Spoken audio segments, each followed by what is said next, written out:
गरीब बहू का बदकिस्मत बाप वर्सेस दिलदार ससुर। गांव की कच्ची गली में एक छोटे से घर के बाहर नेहा चौखट पर बैठी होती है, पैरों को समेटे, ठुड्डी घुटनों पर टिकाए, आंखें सामने सूने आंगन पर टिकी होती हैं। वो अपने ही ख्यालों में खोई होती है। चेहरे पर वो मासूमियत होती है, आंखों में सवाल, डर और कहीं ना कहीं खुद को बोझ समझ लेने का दर्द होता है। अंदर से सुमित्रा देवी रसोई से बाहर आती है, हाथ में पुरानी सी साड़ी का पल्लू जिससे वो अपने हाथ पोंछ रही होती है। नेहा को यूं अकेले बैठे देखकर वो पूछती है, बेटा तू यहाँ चौखट पर क्यों बैठी है और इतनी गहरी सोच में खोई हुई क्यों लग रही है? कुछ नहीं मम्मी, बस ऐसे ही। वो पास आकर नेहा के सिर पर हाथ फेरते हुए वहीं जमीन पर बैठ जाती है। ऐसे ही नहीं होता बेटा, माँ हूँ मैं तेरी, आंखें सब बता रही हैं। क्या बात है? नेहा की आंखें भर आती हैं। वो कुछ पल चुप रहती है और फिर दिल में जमा सारा बोझ बाहर निकाल देती है। मम्मी घर के बारे में सोच रही थी। हमारे हालात दिन ब दिन और खराब होते जा रहे हैं। रोज कोई नया कर्ज, रोज कोई नया ताना। पापा इतना मेहनत करते हैं खेत में, फिर भी लोग उनसे बदतमीजी से बात करते हैं। मुझे बिल्कुल अच्छा नहीं लगता है ये सब। कोई बात नहीं बेटा, तू इतनी टेंशन क्यों ले रही है? मैं हूँ, तेरे पापा हैं, हम सब देख लेंगे। पर मम्मी आस पड़ोस वाले भी तो चुप नहीं रहते। पता नहीं क्या क्या कहते रहते हैं। लड़की बोझ होती है, शादी की उम्र निकलती जा रही है, अब कैसे घर पर बिठाकर बूढ़ी कर दोगे। ये सब बातें मुझे भी तो चुभती हैं। कहते कहते उसकी आंखों से आंसू निकल पड़ते हैं। सुमित्रा देवी ने तुरंत उसे सीने से लगा लेती हैं। लोगों का काम है बोलना बेटा, तू अपने आप को बोझ मत समझ, भगवान सब देख रहा है। तभी मोहन जी खेत से लौट आते हैं। कपड़े मिट्टी से सने हुए, माथे से पसीना टपक रहा होता है। एक हाथ में फावड़ा, कंधे झुके हुए, दोनों माँ बेटी को यूं साथ बैठे देख रहे होते हैं। क्या हुआ? तुम दोनों माँ बेटी ऐसे क्यों बैठी हो? कोई बात है क्या? कुछ नहीं, आपकी लाडली बेटी बहुत ज्यादा सोच रही है। मोहन जी फावड़ा एक तरफ रख देते हैं, पास आकर नेहा के सामने बैठ जाते हैं। अरे बेटा, तू इतना क्यों परेशान हो रही है? क्यों सोच रही है? जब तक मैं जिंदा हूं तुझे कुछ सोचने की जरूरत नहीं है। नेहा नजर उठाकर अपने पापा को देखती है। ये अपनी शादी के बारे में सोच रही है। परसों शांति ताई जो बोल गई थी वही इसके दिल पर लग गई। कह रही थी अब इसकी शादी कर दो, कब तक घर पर बिठा कर रखोगे? मोहन जी का चेहरा पल भर को सख्त हो जाता है। उनकी आंखों में गुस्सा और बेबसी होती है। मैं करूंगा बेटा तेरी शादी, और ऐसी शादी करूंगा कि सब देखते रह जाएंगे। नेहा चौंक कर उनकी तरफ देखती है। तुझे शादी की टेंशन लेने की कोई जरूरत नहीं है, तेरा बाप अभी जिंदा है। बस इतना सुनते ही नेहा का दिल भर आता है। वो उठकर अपने पापा के गले लग जाती है। पापा, मेरी बेटी किसी से कम नहीं है। आज भले ही हालात खराब हो, पर एक दिन तुझे ऐसा घर मिलेगा जहां तुझे बोझ नहीं रानी समझा जाएगा। सुमित्रा देवी दोनों को देखती रहती है और उनकी आंखें नम हो जाती हैं। अगले दिन नेहा अंदर रसोई में माँ की मदद कर रही होती है। तभी बाहर से तेज आवाजें आने लगती हैं। लोगों की हलचल और ऊंची ऊंची बातें सुनकर नेहा का दिल धड़कने लगता है। दरवाजे पर 3-4 आदमी खड़े होते हैं। अरे भाई मोहन जी, मेरे पैसे दो, कब से चक्कर लगवा रहे हो? अरे और कितना टाइम लगेगा तुम्हें? हर बार यही कहते हो, आज नहीं तो कल। अरे भाई ऐसे ही पागल बनाते बनाते 3 महीने हो गए हैं। 1 महीने का टाइम लिया था, याद है या नहीं? मोहन जी बाहर आते हैं। चेहरे पर चिंता की गहरी लकीरें होती हैं और आंखें झुकी हुई। वो कांपते हाथों से सबके सामने हाथ जोड़ लेते हैं। भाइयों थोड़ा सा और समय दे दो, खेत की फसल आने दो, मैं तुम सबके पैसे लौटा दूंगा। मैं भागने वाला नहीं हूँ। पर कर्जदारों का दिल नहीं पिघलता। एक कर्जदार तो गुस्से में बिल्कुल मोहन जी पर चढ़ जाता है। अरे हमें बहाने नहीं सुनने, हमें अभी अपने पैसे चाहिए। नेहा अंदर से सब कुछ देख रही होती है। उसकी आंखों में डर और शरीर कांप रहा होता है। सुमित्रा देवी भी दरवाजे के पास आ खड़ी होती हैं। पति की बेबसी उनसे देखी नहीं जा रही थी। अचानक सुमित्रा देवी अंदर भाग जाती हैं। नेहा कुछ समझ पाती उससे पहले ही माँ अपने कमरे में रखी छोटी सी मिट्टी का गुल्लक उठाकर लाती है। उस गुल्लक को उन्होंने बेटी के भविष्य के लिए थोड़े थोड़े पैसे जोड़कर रखे होते हैं। सुमित्रा देवी ने बिना कुछ सोचे गुल्लक को जमीन पर पटक देती है। छन्न मिट्टी के टुकड़े बिखर जाते हैं और सिक्के और नोट जमीन पर फैल जाते हैं। नेहा की आंखें फैल जाती हैं। माँ! पर सुमित्रा देवी ने कुछ नहीं सुनती हैं। वो कांपते हाथों से पैसे उठाती हैं और कर्जदारों की ओर आकर कहती हैं, लो भैया, ये पैसे रख लो, बाकी आप दोनों के पैसे भी हम थोड़े दिन में लौटा देंगे। बस थोड़ा सा और समय दे दो। अरे ठीक है, अभी इतना रख लेते हैं, बस ज्यादा दिन मत लगाना। इतना कहकर वो लोग वहां से चले जाते हैं। दरवाजा बंद होते ही घर में सन्नाटा छा जाता है। मोहन जी जमीन पर बैठ जाते हैं, सिर दोनों हाथों में दबा लेते हैं। नेहा चुपचाप एक कोने में खड़ी होती है, आंखों से आंसू बह रहे होते हैं। सुमित्रा देवी टूटे हुए गुल्लक के टुकड़ों को देखती रहती है। एक वक्त था जब यह वही घर था, पर माहौल बिल्कुल अलग था। दीवारें नई पुताई से चमकती थीं, आंगन में हंसी गूंजती थी और चेहरे पर चिंता नहीं बल्कि खुशी होती थी। मोहन जी तब एक अच्छी प्राइवेट कंपनी में काम करते थे। सुबह साफ सुथरे कपड़े पहनकर हाथ में फाइल और चेहरे पर मुस्कान लिए घर से निकलते थे। सुमित्रा देवी की आंखों में भी उस वक्त सुकून होता था। नेहा तब कॉलेज जाने की तैयारी कर रही होती है। नेहा का कमरा अलमारी में करीने से टंगी जीन्स, टॉप, कुर्ती, जूते। शीशे के सामने खड़ी नेहा कभी अपने बाल ठीक करती, कभी लिपस्टिक लगाती। अरे वाह, आज तो मेरी बेटी बड़ी स्टाइलिश लग रही है। मम्मी, प्राइवेट कॉलेज है, थोड़ा तो फैशनेबल लगना पड़ता है। नेहा एक प्राइवेट कॉलेज जाती थी। जीन्स, टॉप, बैग कंधे पर, दोस्तों के साथ हंसते बोलती थी। उनका कॉन्फिडेंस, उनका फैशन सेंस, सब कुछ अलग ही चमकता था। मोहन जी भी बेटी को देखकर खुश होते थे। मेरी बेटी किसी से कम नहीं है। लेकिन कहते हैं ना, खुशियां हमेशा एक जैसी नहीं रहती। एक दिन मोहन जी घर लौटते हैं, चेहरा उतरा हुआ, आंखों में डर। क्या हुआ, आज इतने परेशान क्यों लग रहे हो? मोहन जी चुप रहते हैं। कुछ दिन बाद सच्चाई सामने आती है। कंपनी में बड़ा फ्रॉड हो जाता है। अचानक ऑफिस बंद हो जाती है। कर्मचारियों के पैसे फंस जाते हैं। मोहन जी की सालों की कमाई, पीएफ, सेविंग्स सब वहीं अटक जाती है। कुछ ही महीनों में हालात बदल जाती है। घर की रौनक गायब हो जाती है। घर वाले अब फटे सटे पुराने कपड़ों में रहने लगते हैं। नेहा का फैशन भी खत्म हो जाता है। और सबसे बड़ा झटका तब लगता है, घर की आर्थिक हालत इतनी खराब हो जाती है कि पढ़ाई का खर्च उठाना मुश्किल हो जाता है। एक शाम मोहन जी ने नेहा को पास बिठाते हैं। बेटा, आज तक मैंने तुझे प्राइवेट कॉलेज में पढ़ाया, पर अब तुझे भी पता है कि घर की हालत कितनी बिगड़ गई है। नेहा चुपचाप सुनती है। इसलिए मैं तेरा एडमिशन अब सरकारी कॉलेज में करा रहा हूँ। आगे की पढ़ाई वहीं से पूरी करनी होगी। नेहा पल भर भी नहीं सोचती और पापा का हाथ थाम लेती है। कोई बात नहीं पापा, पढ़ाई तो पढ़ाई होती है, कहीं से भी करो, कोई फर्क नहीं पड़ता। मोहन जी की आंखें भर आती हैं।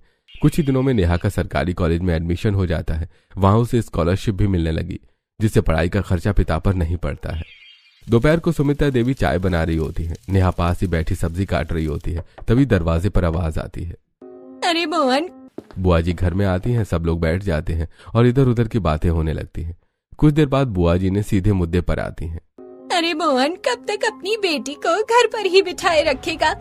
मैं तुझे कब से कह रही हूँ, मेरे पास एक अच्छा रिश्ता आ रहा है, पर तू सुनता ही नहीं है। दीदी, अभी पैसे तो नहीं हैं, ऐसे में रिश्ता कैसे तय करूँ?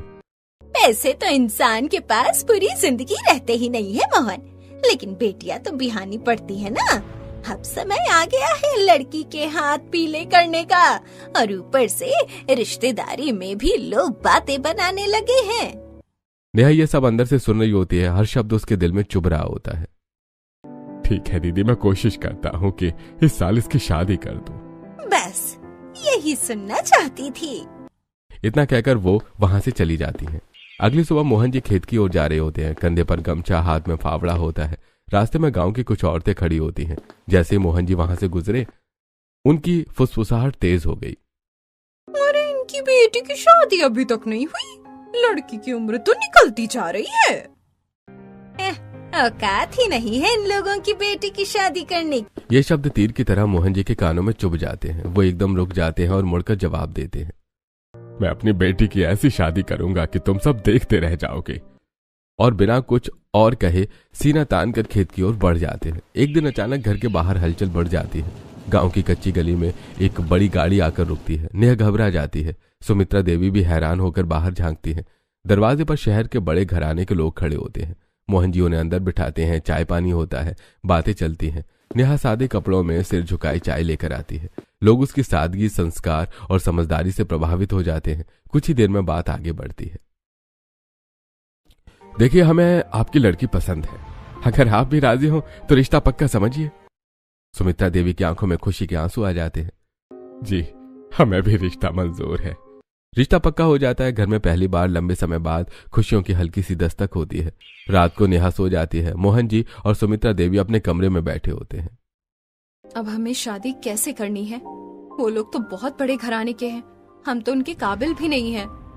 मैं सोच रहा हूँ कंपनी में मेरे जो थोड़े पैसे फंसे हुए थे मालिक से दरखास्त करके निकाल लूं। पर उस कंपनी में तो फ्रॉड हो गया था, मुझे नहीं लगता आपको एक पैसा भी वापस देंगे। फिर भी एक कोशिश तो करनी ही पड़ेगी। वो तुरंत फोन उठाते हैं और अपने पुराने मालिक को कॉल करते हैं। सर, कंपनी में मेरे कुछ पैसे फंसे हुए हैं, अगर मुमकिन हो तो वो पैसे मुझे वापस चाहिए। अरे ठीक है मोहन जी, आपके पैसे मिल जाएंगे, लेकिन आपको 1 महीने का इंतजार करना होगा। ठीक है सर, बहुत बहुत धन्यवाद। फोन रखते ही वो खुशी से अपनी पत्नी की ओर मुड़ते हैं। वो कह रहे हैं 1 महीने में पैसे मिल जाएंगे। अरे वाह, तो फिर बेटी की शादी आराम से हो जाएगी, बिना किसी टेंशन के। इससे बढ़िया बात और क्या हो सकती है। दोनों भगवान का शुक्रिया अदा करते हैं। 1 महीना कब बीत जाता है किसी को पता ही नहीं चलता है, और अब शादी में सिर्फ 15 दिन बचते हैं। मोहन जी ने अब तक कोई तैयारी शुरू नहीं की होती है, न कपड़े खरीदे गए थे, न कोई बुकिंग हुई है। आज पैसे आ जाएंगे, आज मालिक फोन करेगा। सुबह सुबह मोहन जी ने फिर फोन उठाते हैं। सर। फोन की दूसरी तरफ सिर्फ एक आवाज, स्विच ऑफ है। मोहन जी के चेहरे पर रंगत उड़ जाती है। वो दोबारा ट्राई करते हैं, फिर तीसरी बार, लेकिन हर बार वही जवाब होता है। अगले दिन वो सीधे कंपनी पहुंच जाते हैं, पर कंपनी के गेट पर ताले लगे होते हैं, बोर्ड आधा टूटा होता है। मोहन जी वहीं खड़े रह जाते हैं। 3-4 दिन तक वो कोशिश करते हैं, फोन, मैसेज, ऑफिस के चक्कर, पर कुछ भी नहीं होता। आखिरकार एक शाम वो थक हार कर घर लौट जाते हैं। आंगन में आकर चुपचाप बैठ जाते हैं। सुमित्रा देवी उनका उतरा हुआ चेहरा देखते ही समझ जाती हैं। उन्होंने तो मेरा पागल बना दिया। मैं तो इसी इंतजार में बैठा था कि पैसे आएंगे तो तैयारी शुरू करूंगा। अब तो मेरी बेटी की शादी में सिर्फ 10 दिन रह गए। मैं इतना सब कुछ कैसे करूंगा? उनकी आंखें भर आती हैं। एक बाप की लाचारी आज साफ दिख रही होती है। सुमित्रा देवी पास आकर बैठ जाती हैं। आप परेशान मत होइए, आप थोड़े पैसे अपने दोस्तों से ले लीजिए और मैं कुछ पैसे अपने मम्मी पापा से अरेंज कर लूंगी। हम दोनों मिलकर सब कुछ कर लेंगे। बेटी की शादी तो करनी ही पड़ेगी, वरना लोग मुंह पर थू थू करेंगे। रात को सुमित्रा देवी ने कांपते हाथों से अपने मायके फोन करती है। बाबूजी, बेटी की शादी है, थोड़ी मदद चाहिए। बेटा, जितना हो सकेगा हम करेंगे। वहीं दूसरी ओर मोहन जी अपने जानने वाले दोस्तों के दरवाजे खटखटाने लगते हैं। आखिरकार शादी का दिन आ ही जाता है। घर में ज्यादा चकाचौंध नहीं होती है, न कोई बड़ा पंडाल, न कोई दिखावा, बस रिश्तेदार, आस पड़ोस के लोग और माँ बाप की आंखों में बेटी को विदा करने का दर्द होता है। बारात सादगी से आती है। मोहन जी ने जो बन पड़ा वही किया। विदाई के समय जब दहेज का सवाल आता है तो हमारी हैसियत इतनी ही है बेटी को एक बाइक और थोड़ा बहुत जरूरी सामान दे पा रहे हैं। एक नई बाइक सामने आती है, साथ में कुछ बर्तन, कपड़े और घरेलू सामान होता है। लोगों ने देखा, कुछ ने ताने भी मारे, पर मोहन जी की नजर बस अपनी बेटी पर होती है। नेहा की आंखों में आंसू होते हैं। वो माँ बाप के पैर छूती है। मम्मी, पापा, खुश रहना बेटी, जहाँ जा रही हो वहाँ सब अच्छा ही होगा। हमेशा सिर ऊंचा रख कर रहना। डोली विदा होती है। एक बाप की आंखों से आंसू गिरते हैं। शादी के बाद नेहा अपने नए घर पहुंचती है। घर बड़ा होता है और आलीशान भी। दरवाजे पर रंगोली सजी होती है। सास मधुबाला देवी आरती की थाली लेकर आगे आती हैं। आजा आजा बेटा, आज से तू इस घर की बहू नहीं, बेटी है। नेहा का दिल भर आता है। वो सबसे पहले ससुर प्रीतम जी के पास जाती है, उनके पैर छूती है। पापा जी। प्रीतम जी प्यार से उसका हाथ पकड़ते हैं, फिर अपनी जेब से एक सोने का सिक्का निकालकर उसके हाथ में रख देते हैं। बेटा, तू हमारे घर की लक्ष्मी है, ये मेरी तरफ से तेरे लिए तोहफा। वो झुककर फिर आशीर्वाद लेती है। उसके बाद वो सास मधुबाला के पैर छूती है। मधुबाला देवी उसे उठा लेती हैं और गले लगा लेती हैं। फिर अपने हाथों से उसके हाथ में सोने की चेन रख देती हैं। बेटा, ये तोहफा मेरी तरफ से, और आजा घर के अंदर कदम रख, आज से ये घर तेरा ही है।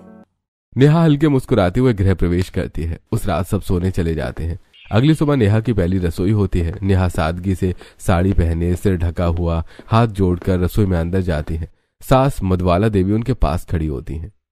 बेटा, घबराना मत, जो दिल करे वही बनाना। नेहा ने हल्की मुस्कान के साथ सिर हिलाती है और पूरे मन से खाना बनाने लगती है और गरम गरम रोटियां, दाल, सब्जी और खीर बनाकर सबको खाना परोसती हैं। कुछ देर बाद सब लोग खाने बैठ जाते हैं। प्रीतम जी ने पहला निवाला खाते हैं। वाह बेटा, हाथों में तो स्वाद है बहुत। बहू हो तो ऐसी, सादा खाना पर दिल से बना हुआ। नेहा की आंखों में खुशी की झलक आ जाती है। खाना खत्म होने के बाद सास ससुर ने उसे अपने पास बुलाते हैं। प्रीतम जी ने जेब से एक छोटी सी डिब्बी निकालते हैं और खोलकर नेहा के हाथ में सोने की रिंग रख देते हैं। बेटा, ये तेरी पहली रसोई की खुशी में मेरी तरफ से। भगवान करे तू हमेशा ऐसे इस घर को अपने स्वाद और संस्कार से भरती रहे। पर पापा जी, इसकी जरूरत नहीं थी। बेटा, 2 दिन बाद तेरी मुंह दिखाई है। जो लोग शादी में नहीं आ पाए थे वो सब घर आएंगे तुझे देखने, तुझे आशीर्वाद देने। नेहा आदर से सिर झुका लेती है। मुंह दिखाई की बात सुनने के बाद से ही नेहा के मन में अजीब सी बेचैनी रहने लगती है। कल इतने बड़े बड़े लोग आएंगे, अगर किसी ने कुछ कह दिया तो। अगली शाम घर के पीछे वाले गार्डन में नेहा फोन पर बात कर रही होती है और उसकी आवाज में डर साफ दिख रहा होता है। पापा, कल मेरी मुंह दिखाई की रस्म है। हम लोगों ने तो इतना सामान खरीदा भी नहीं था। कल जब उनके बड़े बड़े रिश्तेदार आएंगे, कहीं वो आपकी परवरिश या किसी और बात पर सवाल न उठा दे। कोई बात नहीं बेटा, हम जैसे हैं वही हैं। अब जो है उसे कोई बदल तो नहीं सकता ना। बस पापा, मुझे यही डर है। तभी गेट पर खड़े प्रीतम जी अनजाने में पूरी बात सुन लेते हैं। प्रीतम जी कुछ नहीं बोलते हैं, बस नेहा की तरफ स्नेह से देखकर चुपचाप अंदर चले जाते हैं। अगली सुबह घर में हलचल मची होती है। नेहा देखती है कि घर के आंगन में नए बेड, सोफे, अलमारी लाए जा रहे होते हैं। साथ ही एक डिब्बे में सोने के गहने भी रखे जा रहे होते हैं। नेहा हैरान रह जाती है। ये सब? प्रीतम जी शांत चेहरे के साथ सब कुछ अंदर रखवा देते हैं। दोपहर होते होते घर में मेहमानों की भीड़ लग जाती है। सब लोग सामान देखकर दंग रह जाते हैं। इतना सारा सामान, लगता है लड़की के घर वालों ने तो बहुत कुछ दे दिया। हाँ, ये सब मेरी बेटी के घर से ही आया है। कोई कमी तो नहीं लगी आपको? अरे नहीं नहीं भाई साहब, इतना सारा सामान, और आज के जमाने में तो सोना इतना महंगा हो गया है। उन्होंने तो सोने की इतनी चीजें दी हैं, ये तो बहुत बड़ी बात है। बाकी औरतें भी सिर हिलाने लगती हैं। नेहा सब कुछ समझ जाती है, उसकी आंखें भर आती हैं। वो जान जाती है कि ये सब उसके ससुर जी ने किया है ताकि किसी को उसके मायके पर उंगली उठाने का मौका न मिले। नेहा ने चुपचाप ससुर जी की तरफ देखती है। मेरे ससुर जी कितने अच्छे हैं, मेरे लिए बिल्कुल मेरे पिता समान हैं। मुंह दिखाई की रस्म खत्म हो जाती है। मेहमान जा चुके होते हैं। घर फिर से शांत हो जाता है और नेहा फिर से कहीं खोई खोई सी रहने लगती है।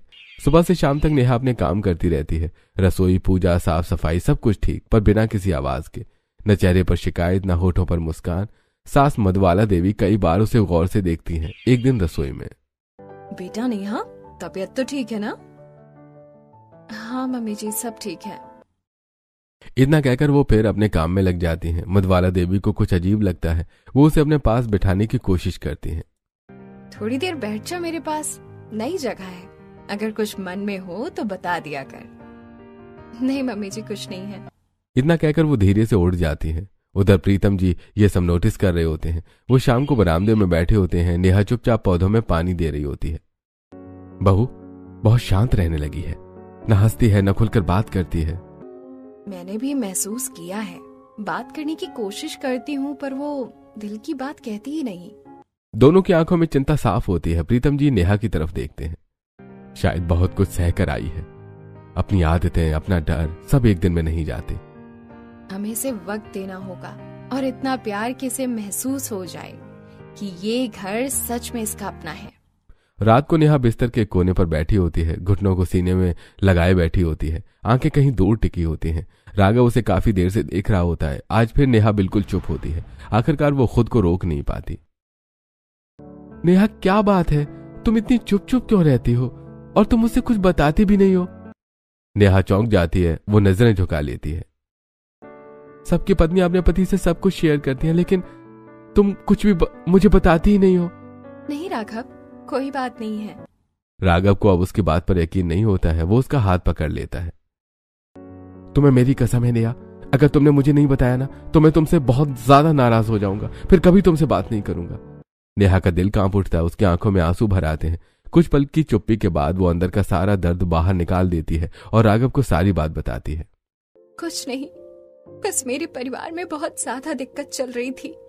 राघव ध्यान से सुनता रहता है।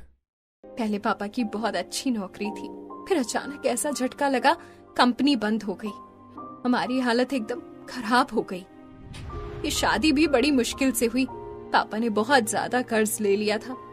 मुझे बस इसी बात की टेंशन रहती है, पापा मम्मी कैसे होंगे इतने कर्ज में। कैसे रह रहे होंगे। रोज कर्जदार गेट पर आ जाते हैं। मैं तो शादी करके नए घर में आ गई, लेकिन उन्हें तो उसी घर में रहना है। इतना कहते ही नेहा फूट फूट कर रो पड़ती है। राघव तुरंत आगे बढ़कर उसे अपने सीने से लगा लेता है। तुम्हें टेंशन लेने की क्या जरूरत है नेहा, हम भी तो तुम्हारा ही परिवार है। अगर तुम्हें कोई टेंशन है तो वो हमारी टेंशन है। नेहा शांत होने लगती है। दरवाजे के पास प्रीतम जी और मधुबाला देवी खड़े होते हैं। अनजाने में उन्होंने सारी बात सुन लेते हैं। हम तो सोचते थे पता नहीं ये बहू इतनी चुप क्यों रहती है, पर इसके सिर पर तो इतनी बड़ी टेंशन है। हाँ, और हम कुछ भी नहीं कर पा रहे थे। हम यही सोचते रहे कि इतनी शांत क्यों रहती है। दोनों ने एक दूसरे की ओर देखते हैं। अगली सुबह नेहा हमेशा की तरह सबके लिए चाय बनाकर ट्रे में लेकर आती है। चेहरे पर वही सादगी, वही चुप्पी। वो सबसे पहले ससुर जी के पास चाय रखती है। बेटा, नेहा तो इतनी परेशानी में थी और तूने हमें अब तक बताया ही नहीं। पापा जी, क्या हुआ? आप क्या बात कर रहे हैं? कल रात जब तू और राघव बात कर रहे थे, हमने तेरी बातें सुन ली थी। नेहा की आंखें भर आती हैं। हमें माफ कर देना बेटा, लेकिन तुझे ये सब बातें हमें बतानी चाहिए थी। हम भी तो तेरा परिवार ही हैं। पापा जी, मुझे लगा आपको परेशान कर दूंगी। मधुबाला देवी आगे बढ़कर उसका हाथ पकड़ लेती है। अब तुझे इन सब चीजों की कोई टेंशन लेने की जरूरत नहीं है। तेरी हर परेशानी हमारी परेशानी है। नेहा की आंखों से आंसू गिरने लगते हैं।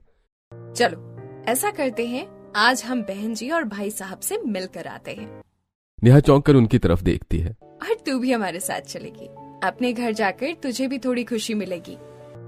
हाँ बेटा, अब से तू अकेली नहीं है। चारों गाड़ी से उतरते हैं। जैसे ही नेहा का घर दिखाई देता है, नेहा का दिल बैठ सा जाता है। घर के बाहर कर्जदारों की भीड़ लगी होती है। कोई दरवाजा खींच रहा होता है, कोई गालियां दे रहा होता है। अचानक एक कर्जदार नेहा के पापा को धक्का देकर बाहर निकाल देता है। नेहा की माँ दीवार के सहारे खड़ी रो रही होती है। सिर झुका हुआ, आंखें लाल होती हैं। अरे जब पैसे देने की औकात नहीं थी तो उधार लिया ही क्यों? अरे हमारे पैसे चाहिए, आज ही चाहिए। अगर नहीं मिले ना तो ये घर हमारे नाम लिखवा लेंगे। नेहा कांप जाती है। एक कर्जदार नेहा के पापा की तरफ हाथ उठाता है।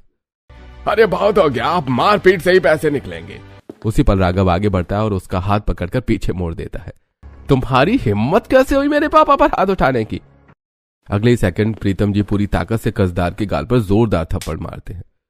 खबरदार, इन पर हाथ उठाया तो अंजाम बहुत बुरा होगा। पूरा माहौल सन्नाटे में बदल जाता है।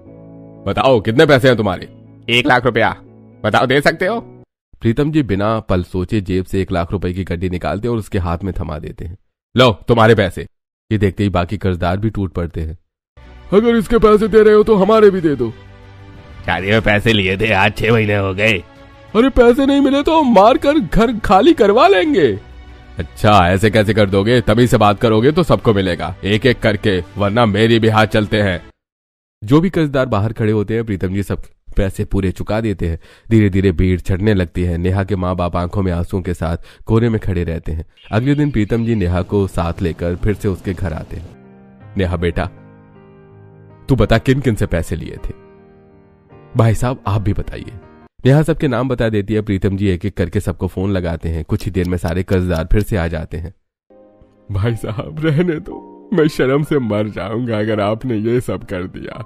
हमारे यहाँ तो बेटी के घर पानी तक नहीं पीते और आप इतना कर रहे हैं हमारे लिए।